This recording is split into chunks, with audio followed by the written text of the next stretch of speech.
Hürmetli vatandaşım, nöbetçilikçimizle başlayımız. Yaponiya TM vakasını tilga aldı.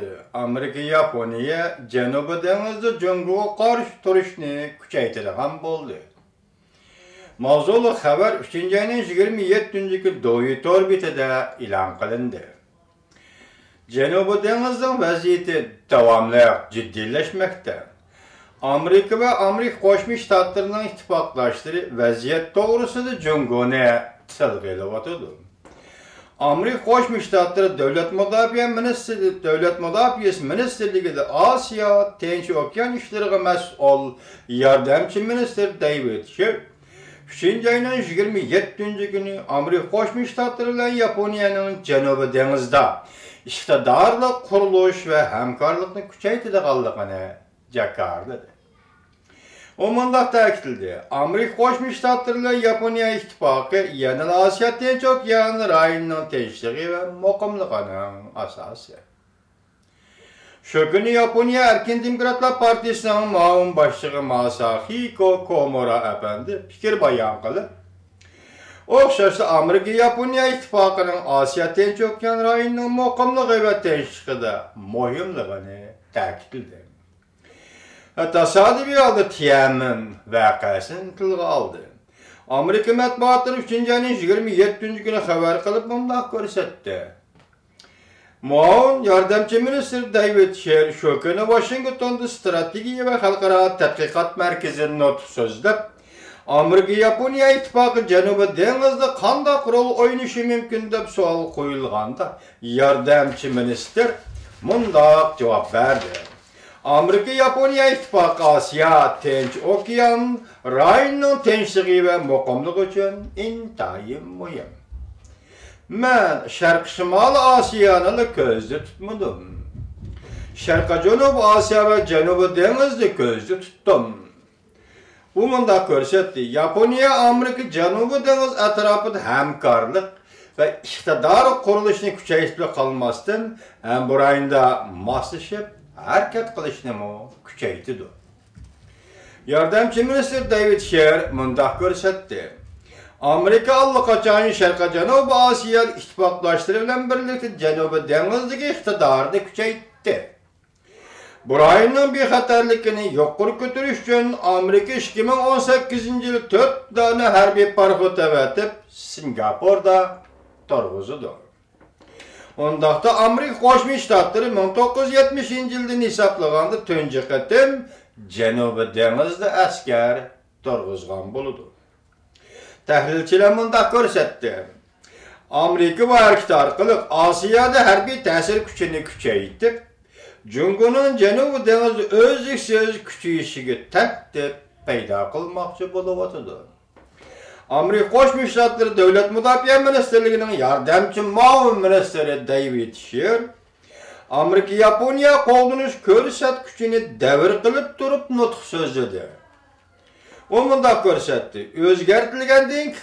O'zgartirilgandan keyingi qo'llanish ko'rsatkichi Yaponiya bilan Amerikaning yangi xirslariga bemalol taqobil turish va dunyoviy masalalarda hamkorlikni kuchaytirishga ega qiladi. Yeni Amerika Yaponiya mudofaa ko'rsatkichi Amerikaning Osiyoda yo'l qo'ygan tamponglashtirish strategik o'rinlashtirishiga toza mos keladi.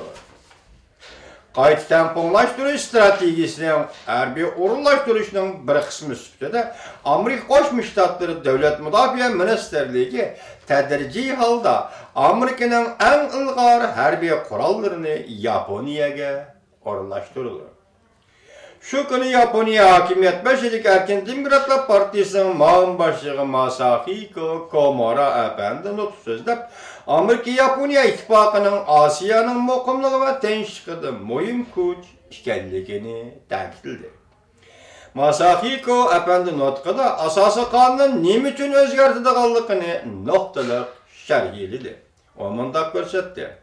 Asildagi asos qonunni sharhlash Yaponiya navbatda duch kelgan strategik muhitga moslasholmadi. Masalan, Chavshanning raketa va yadro qurollari iqtidori va Jungoda o'sib kelayotgan harbiy kuch qatorliqlar. Masahiko Komura mundaq ko'rsatdi. 1972-yil Yaponiya Jungo diplomatik munosabat o'rnatib, 1990-yillarga kelguchi Yaponiya Jungo munosabati intayin qo'yiq bo'ldi. Hatta Yaponiya 1989-yili Tiananmen voqeasi yuz bergandan keyin Jungoga yordam qilib, xalqarada Jungoning yetim qilish vaziyatidan qutuldirgan birdan-bir davlat, Jungoni taraqqiyotning dag'dam yo'liga chiqarib qo'ygan birdan-bir davlat bo'lib qoldi. Lekin Jungoning davlat kuchining aytishiga ergishib, Jungoda Xitoy millatchiligi o'rlashga boshladi. Dal shundaq bir paytda tarix ikki davlat o'rtasida bir masalaga aylandi. Masahiko Komura apandi bundaq ko'rsatdi. Jungoning harbiy xarajatini hasilab oshirib, aniqlik darajasi yoshirayotganligi hamda Jungoning Janubiy dengiz va Sharqiy dengizda yo'l qo'yayotgan harbiy faoliyatlari men tanqid qiladigan nuqtalar deb ko'rsatdi. Masahiko Komura apandi bundaq ko'rsatdi. Jungoning bu harakatlari Osiyoning tamponligini buzib o'tdi. Shundaq paytda Amerika Osiyo tamponlashtirish siyosatini yo'lga qo'ydi. Amerikaning do'stlari va ittifoqdoshlari Osiyoda tamponlashtirish ehtiyojli edi.